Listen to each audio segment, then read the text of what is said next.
Qiz otani yuragini bir parchasi, yuragini bir bo'lak, yuragini bir bo'lagini uzib bergan o'sha uzatganda.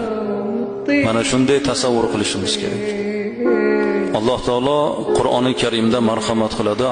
Alloh xohlagan bandasiga qiz beradi, xohlagan bandasiga o'g'il beradi deb marhamat qiladi.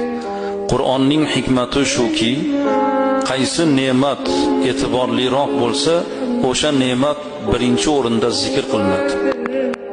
Alloh birinchi o'rinda qizni zikr qildi, keyin esa o'g'ilni zikr qildi. Qizni tarbiya qilgan otaga jannat bashorat. Uni boqish, kiyintirish emas, uni mas'uliyat, uni javobgarlik.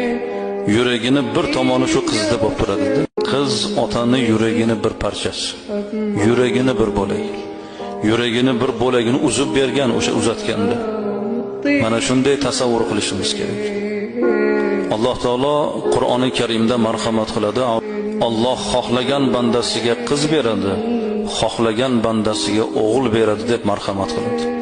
Qur'onning hikmati shuki, qaysi ne'mat e'tiborliroq bo'lsa, o'sha ne'mat birinchi o'rinda zikr qilinadi.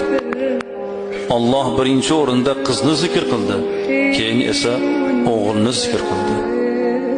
Qizni tarbiya qilgan otaga